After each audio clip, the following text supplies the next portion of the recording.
Good morning to all the DICT BAC 3 members and the BAC Secretariat. Welcome to the 34th online meeting of the DICT BAC 3. Today is August 3, 2026. We would like to inform everyone that this meeting is being recorded for documentation purposes. We would like to acknowledge and put on record the presence of our honorable DICT BAC 3 members. We have our provisional member, Director Terry Bumolo. Good morning po, Director. Hello back, sir. Good morning. Thank you. We also have our DICT BAC 3 regular member, Director Liza M. Rabena. Good morning po, Director. Good morning to everyone. And this meeting is being presided over by the BAC 3 Vice Chairperson, Director Mark Gregor M. Benciti. Good morning po, Mr. Vice Chair. Morning. With the presence of the BAC members mentioned, the BAC Secretariat confirms the presence of a quorum.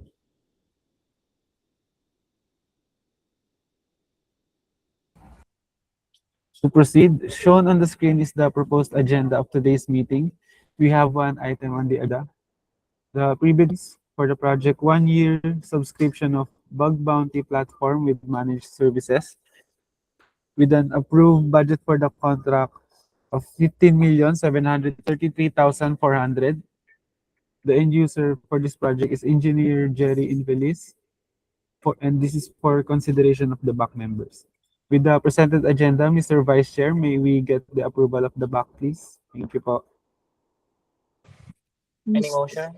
Mr. Vice Chair, motion to approve the posted agenda. Any second?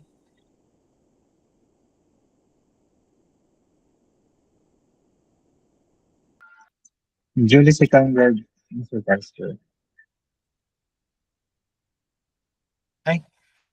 Cyrus, ay, parang hindi ka pwede. Okay po. Sorry po. Thank you. Member. Director Terry.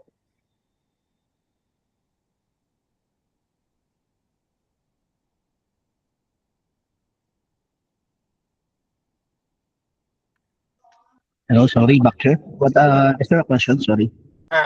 Any second? Second na motion, back chair. Thank you. All right, thank you. The agenda is now approved. Please proceed, Backsec. Thank you. Thank you po, BAC members. With your permission po, Mr. Vice Chair, we will now proceed with the agenda and admit the other end user representatives, PWG members, and the prospective bidder for this project.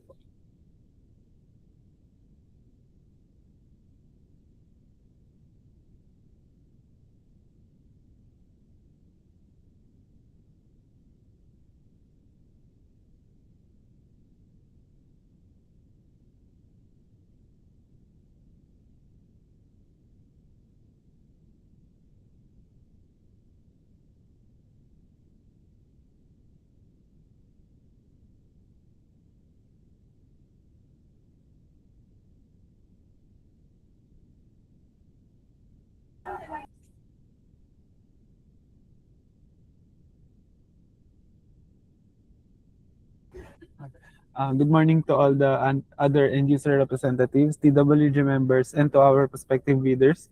Welcome to the pre-bid conference for the project 1-year subscription of Bug Bounty platform with managed services with an ABC of 15,733,400. For proper identification, may we call on the representative from our prospective bidders. Please state your name and the company you're representing po. First, from Novare Technologies Incorporated po.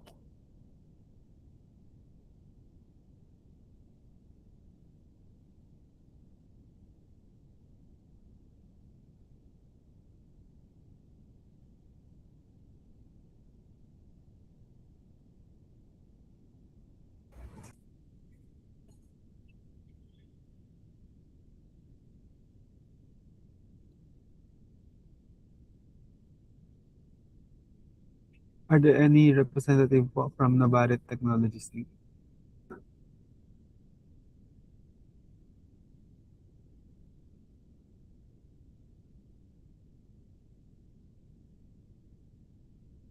We will get back to Nobari po. Next po from Nalforge Security Incorporated po.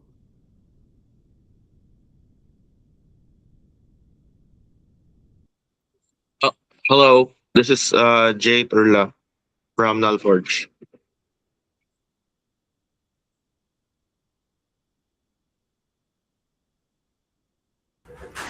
Next po from Sikuna Software Technologies Inc.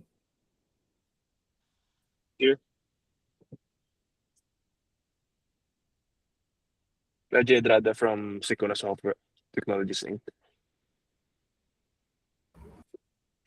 Thank you po. Please be informed that this meeting is being recorded for documentation purposes. Furthermore, in the interest of transparency and pursuant to Section 38 of RA 12009, a copy of this recording will be uploaded to the DICT's official YouTube channel. You may visit the Department of ICT Philippines channel on YouTube. Thank you. Mr. Vice Chair, with your permission po, we will now proceed to present the presentation materials for this project. Please proceed.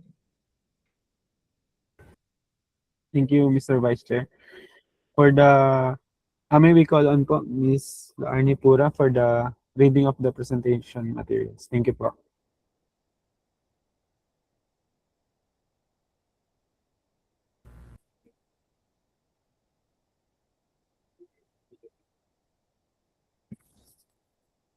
Good morning, everyone. Welcome po sa ating Previd Conference for the project name, one-year subscription of Bag Bounty Platform with managed services with bid reference number DICT BAC-2026-056 with approved budget for the contract is 15,733,400 pesos. The invitation to bid for the project was posted on July 24, 2026 on the following: InfoJobs website, the ICT website, e-procurement website, the ICT e-bulletin board, the ICT official Facebook page. For the project details, invitation to observers for the Previd conference were sent on July 27 to the following: Commission on Audit, Chief Information Officers Forum Foundation, Inc., Institute of Electronics Engineers of the Philippines, Inc., and Philippine Computer Society.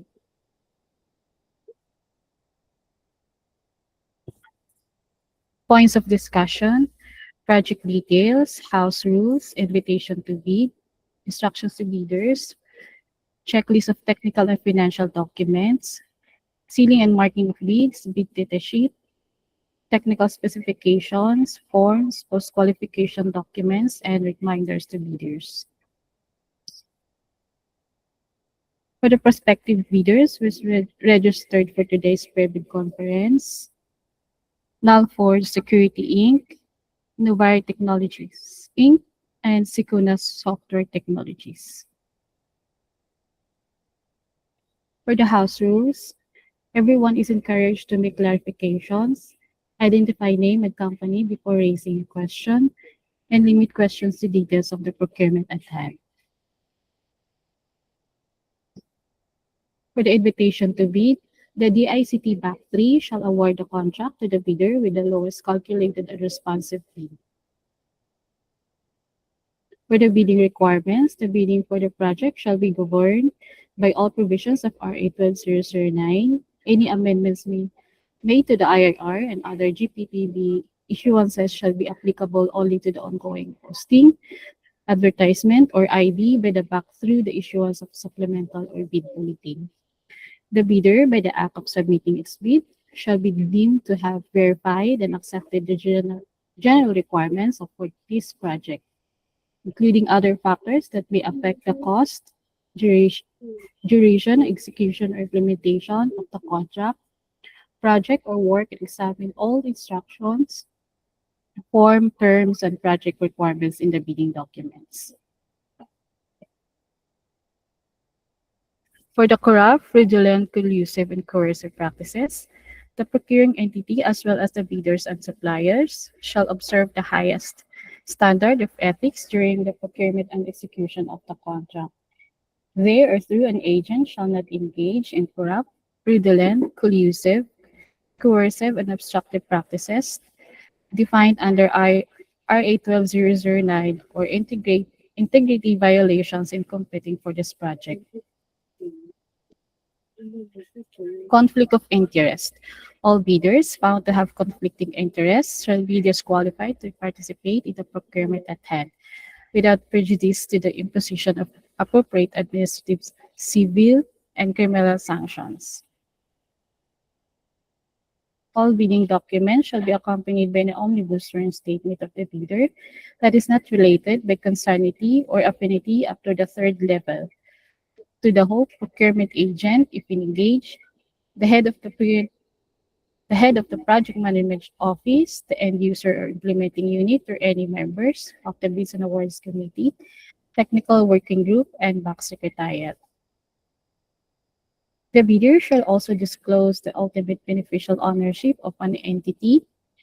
Failure to comply shall be ground for the automatic disqualification of the bid in consonance with the Section 59 of the IRR.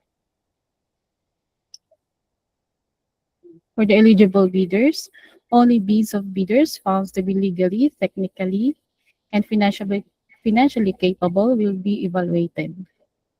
Foreign ownership limited to those allowed under the rules may participate in this project.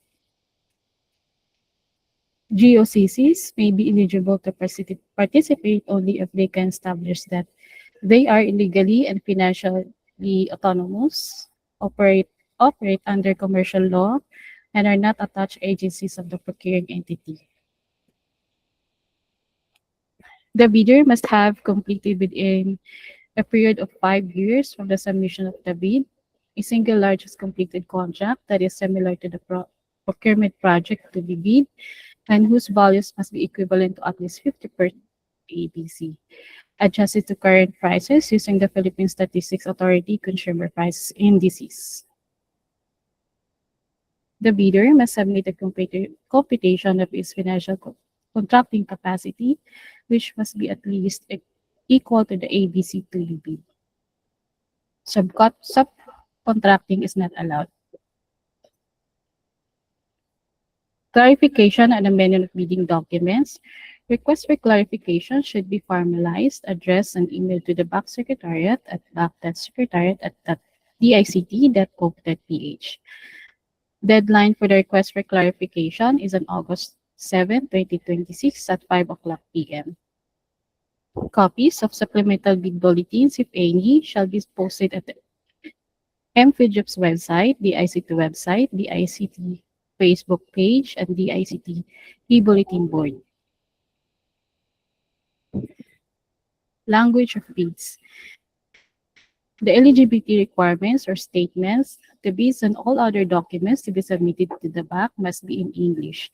If the eligibility requirements or statements, the bids, and all other documents submitted to the back are in a foreign language or other than English, it must be accompanied by translation of the documents in English.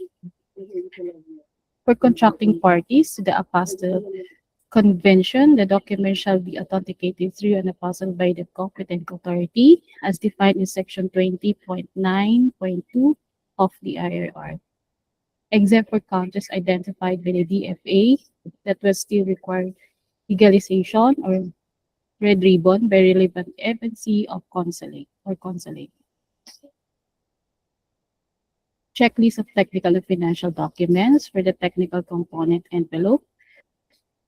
PIDGIP certificate of registration, platinum membership, statement of the bidder's single largest completed contract similar to the contract to be bid, except under conditions provided for in Section 52.4.1.3 IRR of RA 12009 within the relevant period as provided in the bidding documents. Any of the following document must be submitted together with a statement of single largest completed contract for end user acceptance, official receipt, and sales invoice for the contract. Number 3, in NFCC computation or committed line of credit. Next is the statement of all ongoing government and private contracts, including contracts awarded but not yet started, if any, whether similar or not similar in nature and complexity of the contract to be bid. And the next requirement, if applicable, JVA or in the absence of JVA, duly notarized statements from all potential JV partners stating that they will enter into and abide by the provisions of their JVA in the event that the bid is successful. Next, the original copy of bid security, if in the form of surety bond, submit also certification issued by the Insurance Commission, original copy or notarized bid securing declaration. Note, bidders who opt to submit a bid securing declaration as a form of bid security are required to use a declaration form in the attached bidding documents.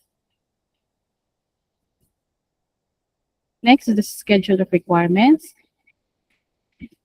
Technical specifications, which may include production or delivery schedule, manpower requirements as after-sales service or parts if applicable.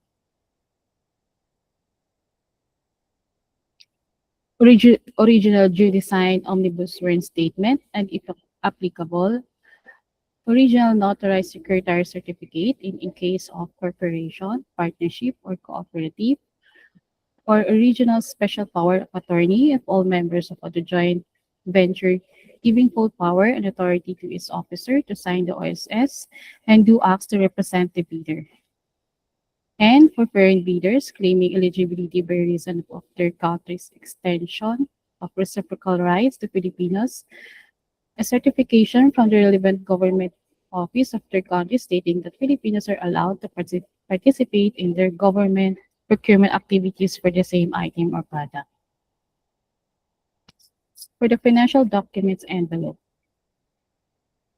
original of duly signed and accomplished financial bid form, original of duly signed and accomplished price schedule, and certificate from the DTI if the bidder claims preference as a domestic bidder or a domestic entity. Bid and payment currency, payment of the contract price shall be made in Philippine peso. For the bid price, use the proper form for goods offered from within the Philippines or goods offered from abroad in indicating price schedule. Bid validity. Bid shall remain valid for the period specified in the BDS, which shall not exceed 120 calendar days from the date of the opening of bids. For the bid security, all bids must be accompanied by a bid security in any of the acceptable forms and the amount stated in the BDS. Format and signing of bids. Bidders shall submit their bids through their duly signed authorized representative using the appropriate forms provided in Section 8, Philippine bidding documents, related forms, on or before the deadline specified in ITB Clause 19 in 2 separate sealed bid envelopes. Forms as mentioned in ITB Clause 17.1 must be completed without any alterations to their format. No substitute form shall be accepted. Each and every page of the bid form, including the price schedule under the Section 8, shall be signed by the duly authorized representatives of the bidder. Failure to do so shall be a ground for rejection of the bid. Any insertions, erasures, or overwriting shall be valid only if they are signed or initialed by the duly authorized representative of the bidder.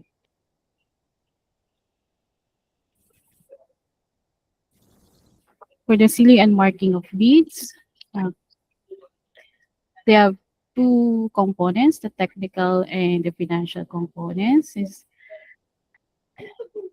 The technical component, the original copy, the duplicate copy, and the triplicate copy. For the financial comment, they'll submit for original copy, duplicate copy, and triplicate copy.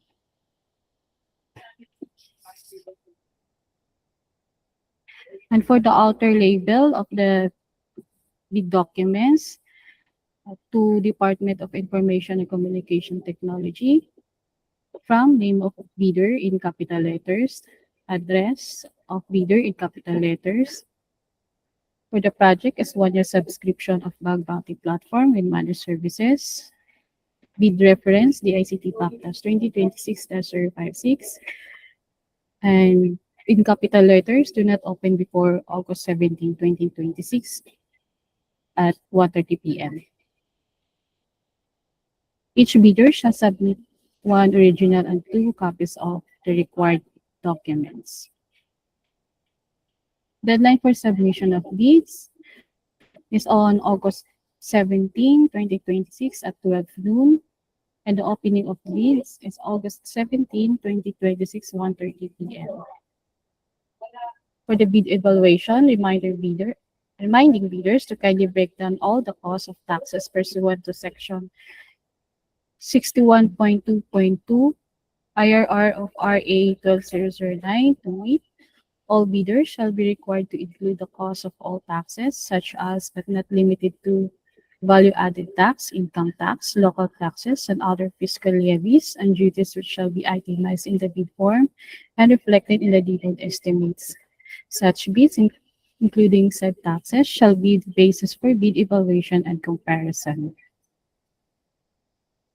Members of the BAC, its staff and personnel, Secretariat, and TWG, as well as observers, are prohibited from making or accepting any communication with any bidder regarding the evaluation of their bids until the issuance of the notice of award. However, the BAC, through its secretariat, may ask the bidder in writing for clarification of its bid. All responses to requests for clarification shall be in writing. Opening and preliminary examination of bids. The manner of opening of bids shall depend on the award criterion to be adopted for this project. For LCRB, the BAC shall open the technical and financial proposal on the same day. For the contract similar to the project shall be similar in nature, shall mean contracts pertaining to procurement of managed vulnerability disclosure platform or vulnerability management services. Complete within 5 years prior to the deadline for the submission and receipt of bids. A single largest completed contract that is similar to the contract to be bid and whose value adjusted to the current prices using the Philippine Statistics Authority consumer price indices must be at least 50% of the ABC. The bid security shall be in the form of a bid security declaration or any of the following form and amounts. For the cashier's manager's check, bank draft, guarantee or irrevocable letter of credit and surety bond amounting to 786,670 pesos. For the post-qualification documents, the bidder within 5 calendar days from receipt of notice from the BAC that is submitted to LCB, MIAB, and or MAB shall submit all the eligibility documents supporting its FIDA certification, registration, platinum membership, its latest income and business tax returns filed for the preceding quarter, which should not be earlier than 2 quarters from the date of submission and receipt of bid, and other appropriate licenses and permits required by law and stated in the BDS. The service provider shall submit the certificate of employment, curriculum vitae, and the required certifications of all personnel proposed to satisfy the manpower requirements. The submitted document shall serve as proof of compliance with the qualification experience required under items 1.2.2 to 1.2.5.3 of the technical specification. For the form, schedule of requirements, technical specification, bid form, price schedule for goods offered from abroad, price schedule for goods offered for within the Philippines, bid securing declaration, omnibus return statement, and performance security declaration. So this is the form for the bid. For bid form for goods, price schedule for goods, and a bid clearing declaration form, and the omnibus sworn statement form.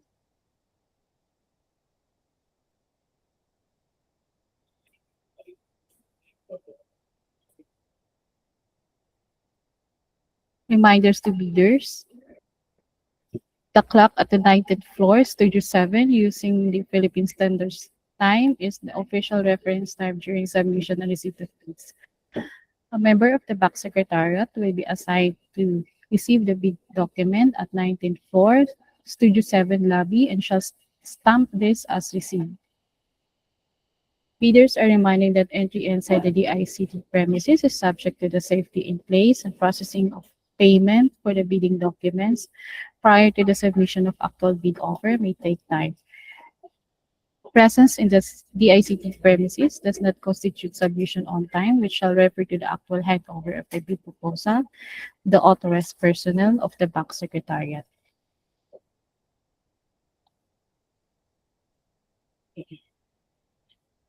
So request for clarification should be formalized, addressed, and emailed to the back secretariat at back.secretariat@dict.gov.ph. Deadline for the request for clarification is on August 7, 2026 at 5 o'clock p.m.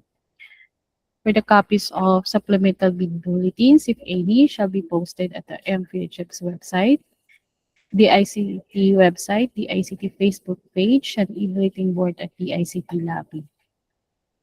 For the common causes of ineligibility and disqualifications, invalid video certification and underlying supporting documents pursuant to Section 20.2.9.1 IRR of RA 2009. All Class A eligibility documents indicated in Annex A of the Federal Registration Certificate must be current, valid, and updated at the time of bid submission. The failure by the prospective bidder to update a certificate within the current and updated Class A eligibility documents shall result in the automatic suspension of the validity of its certificate until such time that all of the expired Class A eligibility documents has been updated. Thus, prospective bidders are required to update their pre-adjust registration certificates prior to the submission of their bids. Failure to attach the required supporting documents for the statement of single largest completed contract similar to the project to be bid, and failure to indicate all the mandatory provisions. Submissions of unsigned documents, submission of the financial statement without stamp receipt of the BIR. If an AFS was filed and paid through electronic filing and payment system, there is no need for the stamp receipt of the BIR. Instead, bidders must submit their proof of AFS, e-submission, BIR's email confirmation, receipt of returns document with its filing reference number or transaction code. Failure to submit the bid securing declaration in the prescribed format attached in the bidding documents. Failure to submit bid securing declaration and omnibus sworn statement without the jurat as required in the form of provided the bidding documents pursuant to the latest rules on notarial practice.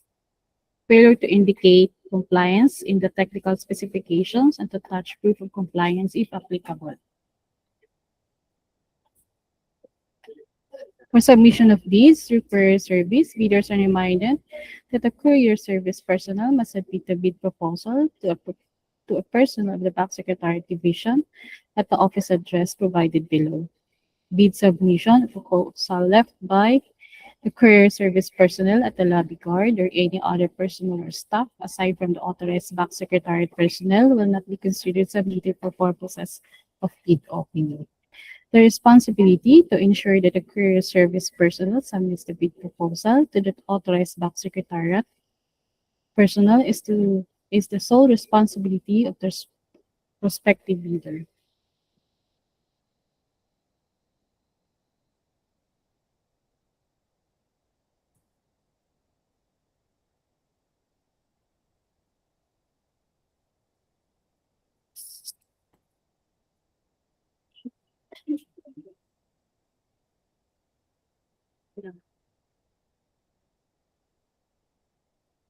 Ayaw niya.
Accessing the e-procurement website. Open any web browser and go the https://eprocurement.dict.gov.ph. Click the Sign Up button. Provide a valid email address. Create a password with at least 8 alphanumeric characters, 1 uppercase, a number, and a symbol. Repeat your password for confirmation. Tick the checkbox to agree to the terms and conditions, and click Create Account button. Open the email account that you provided during registration, check your inbox, and verify your account by following the instructions in the email. Click Activate Your Account button. Go back to the e-procurement system and enter your registered email address and password. Click Login button, and you will be redirected to the onboarding page. Input your personal information and click Next button. Input your company information and click Next button. Review the information you provided and click Confirm button. Once onboarded, you will be redirected to the homepage/dashboard. Select the procurement project you wish to participate in by clicking the View Complete Details button. Select the lot you wish to participate and click Participate in Bidding button. A confirmation modal will appear.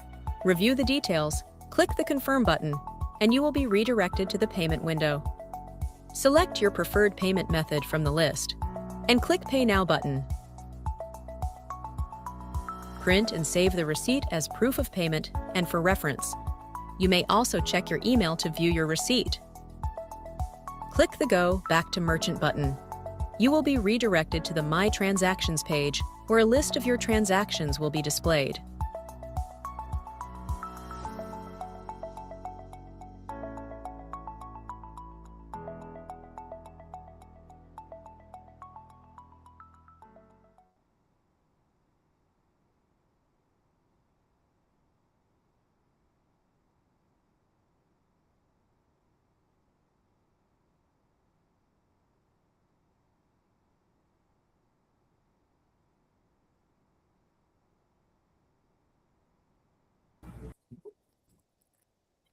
Mr. Vice Chair, that's all po for the PAC Secretariat. Thank you.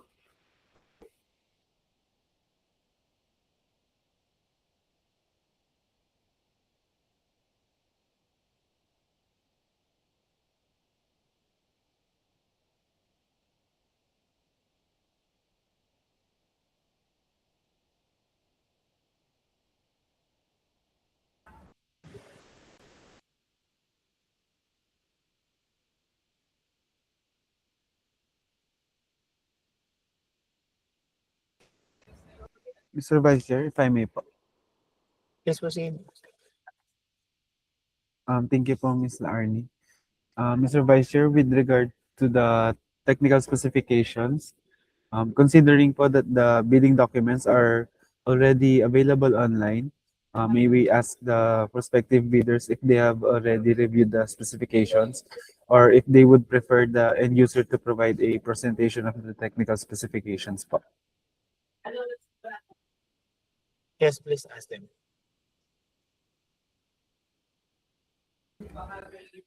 Representative from Nullforge Security Incorporated po. Have you already reviewed the posted bidding documents? Yes, sir.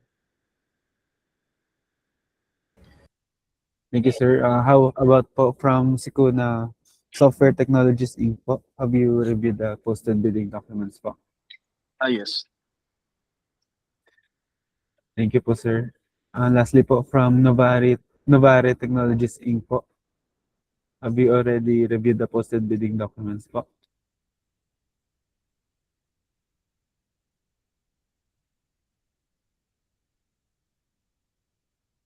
Hello sir, sorry pa-repeat po. Medyo mahina lang po yung line.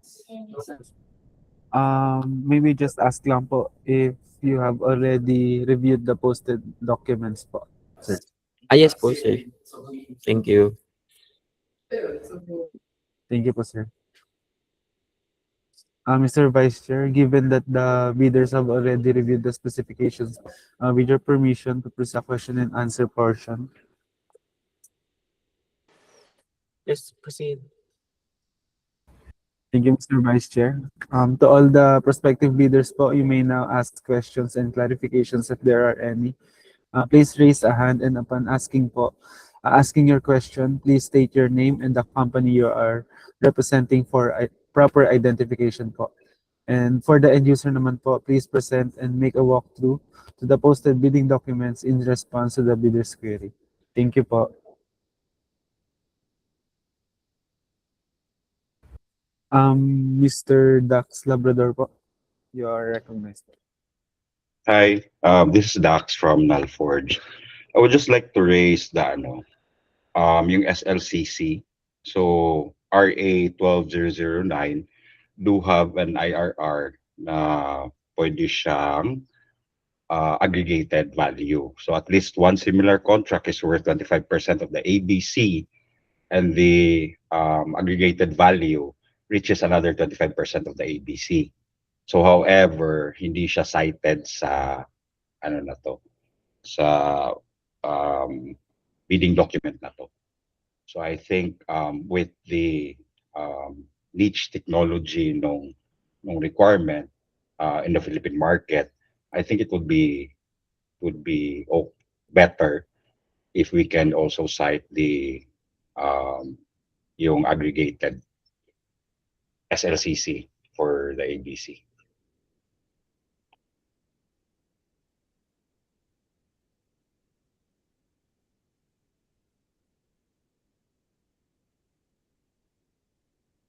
I'm requesting response po from the end user, please. Thank you.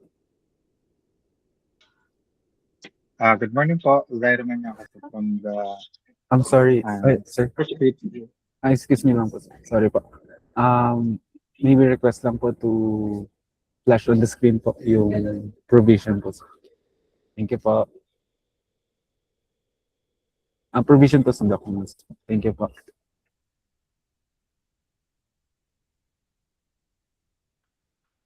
Good morning po. Is it asked po na yung magpe-present po nun sa magka-flash dun sa screen?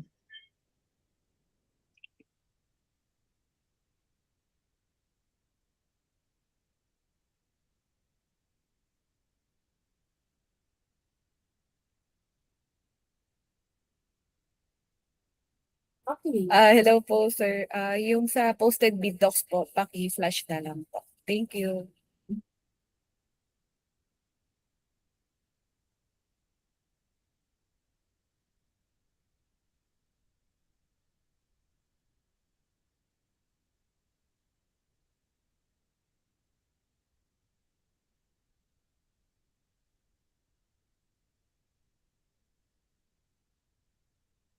Okay po, wait lang.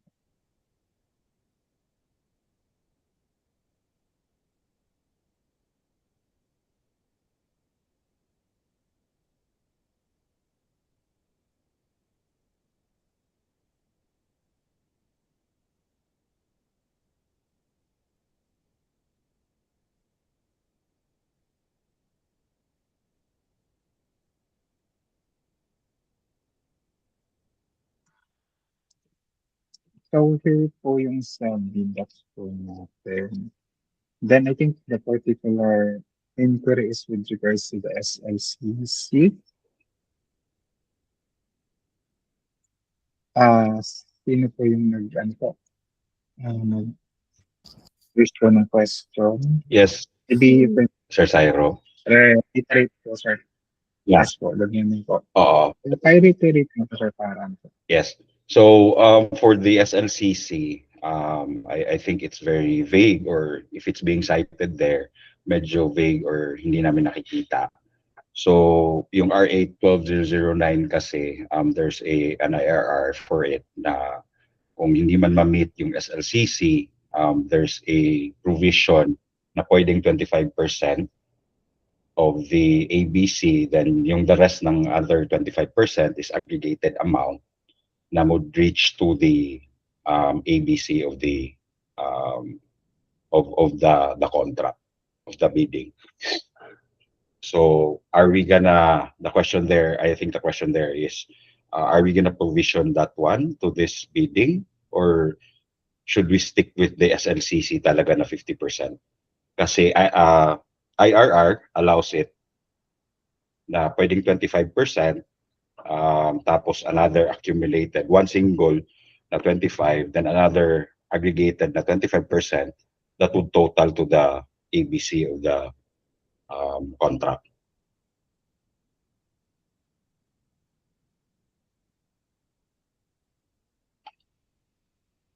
Excuse me lang po, Mr. Zairo.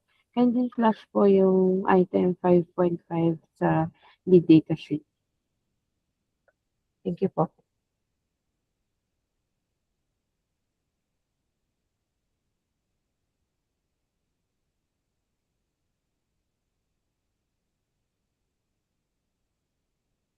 Sa page 45 po.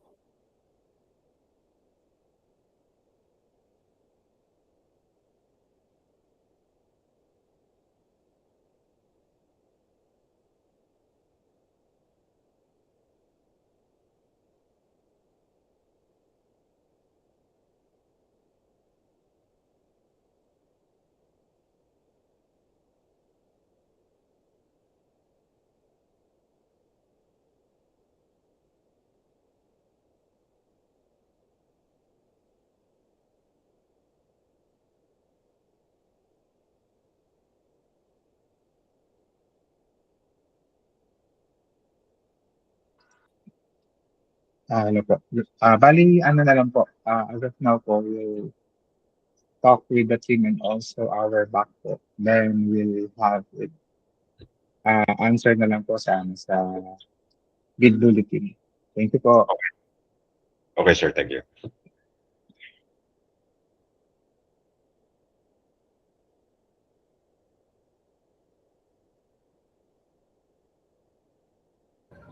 Any more questions po from the prospective bidders?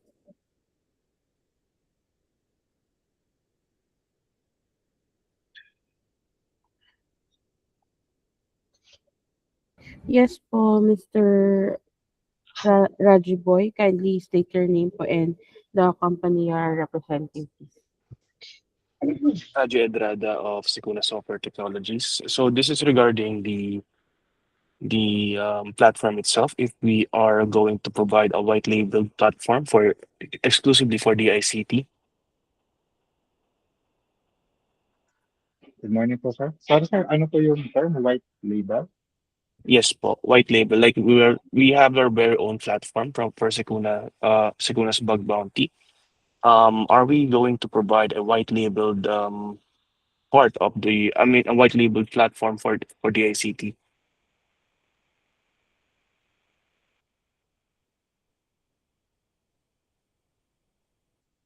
Can you give more context, sir? Sorry. So basically, Sikuna itself has its very own platform. Are we going to provide a renamed platform to showcase branding for the ICT? Okay, sir. Yes, sir. So the platform itself will be the ICT Bug Bounty platform, if that's what you're asking. Yes po. Okay, thank you. Follow up on that. This is gonna be a different set of question. I think should give first to Sir Dax. Yes. Hi, I'm Dax from Nalforge again. I think what we saw in the technical specification, that's a bit contradictory to what's written there. So number one, yung document states that the solution will be hosted on the government's website, hosting infrastructure. At tapos, meron din naka-state doon, the service provider shall provide leased servers that will remain the provider's property. So those leased servers will be deployed inside the DICT environment. So I think we need more clarification on this. Paano ba to? Is this a hardware that the provider needs to provide and you guys will be hosting, or the ICT will be hosting it inside their infrastructure? So this is a bit vague na technical specification on our side, and this is more para malaki ang scope nung nito. Given the ABC, tapos magpo-procure pa kami ng server, I don't think the ABC would fit there. So we would like to clarify this model, the hosting model particularly, kung paano ba natin i-execute yung hosting model.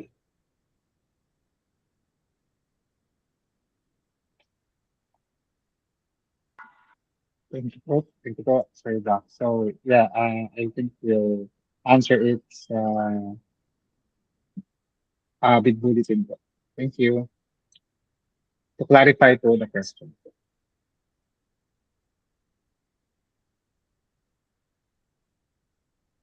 Thank you.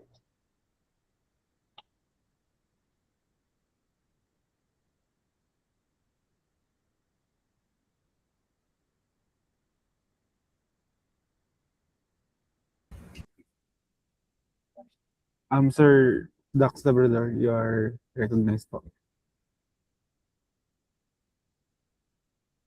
Okay, thank you. So meron ding isa dito. I think it pertains to the KYC requirement. So I think we need to also revisit that one, or maybe the back can clarify. It states here na pag hindi verified yung researcher, hindi siya pwedeng mag-login. So based on experience, say for example, the KYC would, take a couple of time. So maybe 24 hours.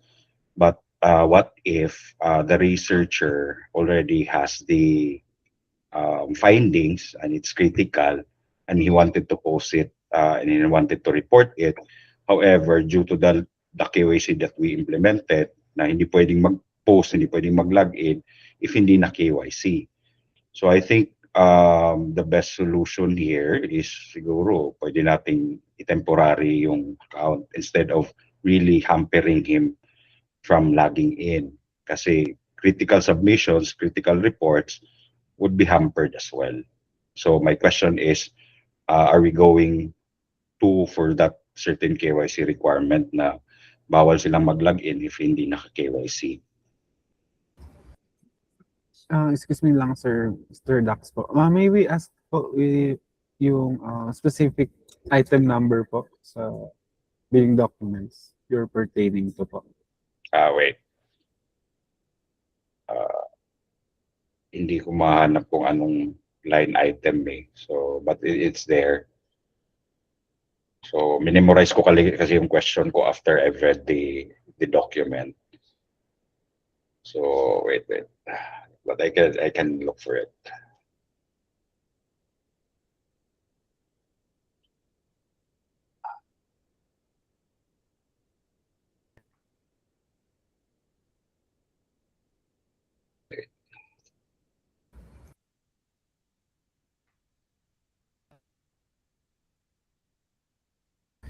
Siguro we'll send na lang that one if we cannot find it on the document, maybe for the clarification para we can cite which part of the document is it written. That is noted po, sir. Thank you po. Sir J. Torla, you are recognized po. Yes, Sir Jeramel. I would second Sir Dak's question as well. I mean to add that kasi in most bug bounty platforms, pwede talaga mag-register yung mga researchers. Okay? Now for the researcher side, yung KYC nila, they are usually tinatawag siya identity verification talaga pag nag-reward na.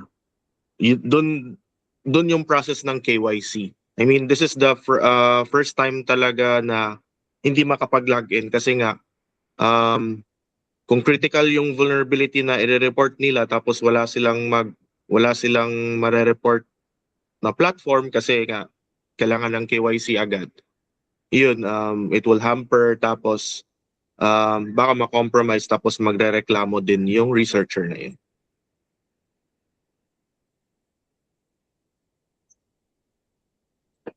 So yun, I'm just telling my experience based on handling bug bounty programs. So usually yung KYC talaga is during the reward or during the pag ilagay na siya sa Hall of Fame usually. So it's something that we should revisit or it's just a suggestion from my side.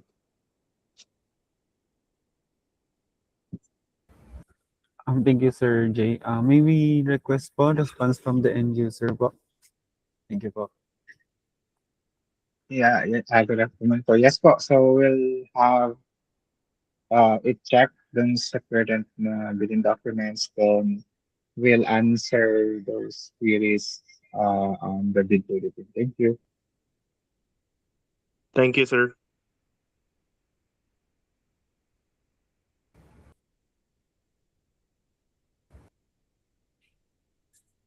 Are there any more questions? Yes, bro. Yes, Sir Dax po. You are recognized. Thank you. Dax here from Nalfords again. Sorry. Meron din dito cited from the bidding documents that the platform must undergo VAPT before acceptance. So we would just like to clarify kung sino yung mag-perform ng VAPT. Is it the vendor? Is it the ICT? Is it third party? Teka, I'm gonna look. Okay, so nasa delivery schedule siya. So submission of technical and supporting documents, VAPT report. So we just like to clarify if is it in-house, is it the ICT, or is it third party? Thank you, sir. Requesting response po from the end user, please. For that specific provision, sir, so what we are intending to do is that before the acceptance of the DICT, it should be VAPT'd by either the supplier or if they have the capability or third party hired by the supplier. Thank you, sir. Thank you po.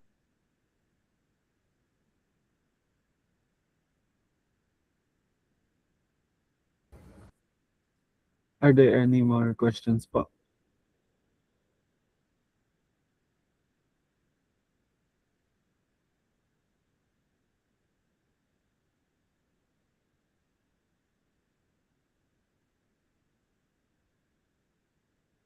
Yes, Sir J. Turla, you are recognized po. Yes, I have a question as well. Di ba, dun sa section na tanong ni Sir Dax, this is Ajay Torre from Nalforge again. Dun sa tanong niya regarding the VAPT, so after the VAPT tapos na-launch na yung bug bounty platform, do you also have plans to somehow launch a bug bounty program for the said platform? Or are you open for that as well?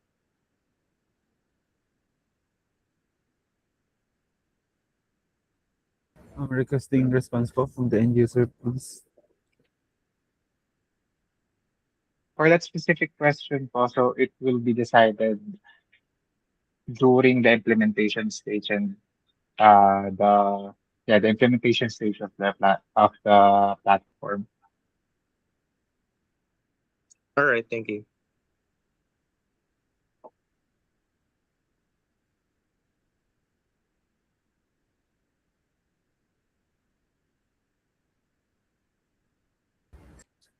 Are there any more questions po?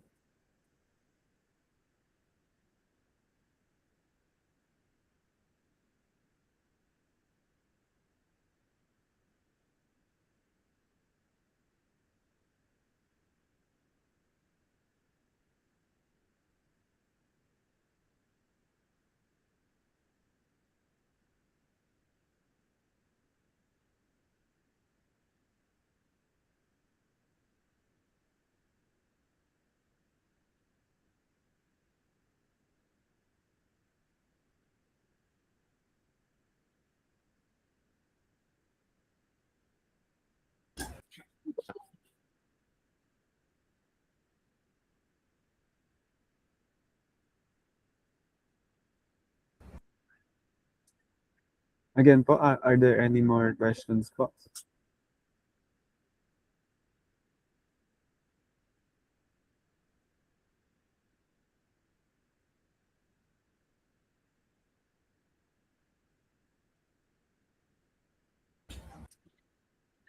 Since there are no more questions po,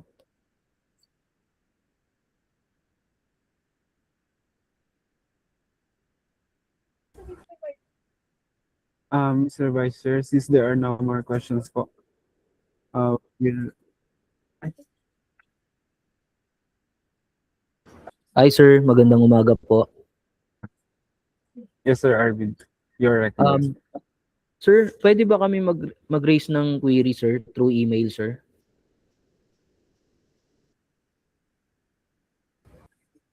Yes po, Sir Arvid.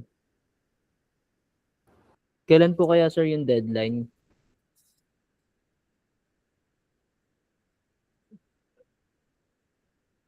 Yes, sir. For the deadline po, for the request of for clarification po is on August 7, 2026 at 5 p.m. po.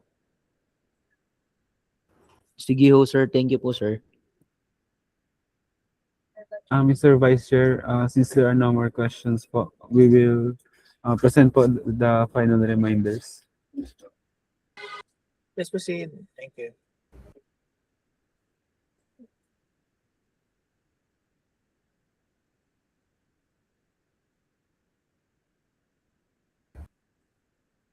Again, for the reminders to bidders, requests for clarification should be formalized, addressed, and emailed to the BAC Secretariat at bac.secretariat@dact.gov.ph. And the deadline for the record clarification is on August 1, 2026 at 5 p.m. And copies of supplemental bid bulletins, if any, shall be posted at the MPhilJEP's website, the DICT website, DICT Facebook page, and the e-bulletin board at DICT Lab.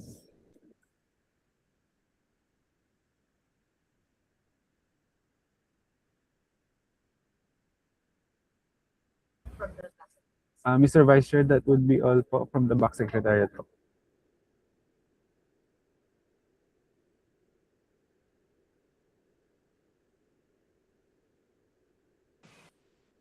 All right. So thank you for attending our private conference. We wish to receive your bid submission on or before the deadline. Thank you po sa mga prospective bidders.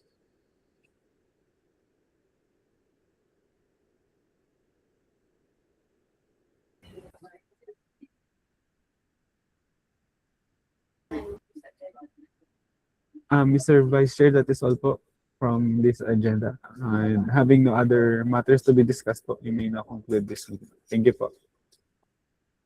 Thank you po. All right. Thank you, everyone. The meeting is adjourned. Thank you. Thank you.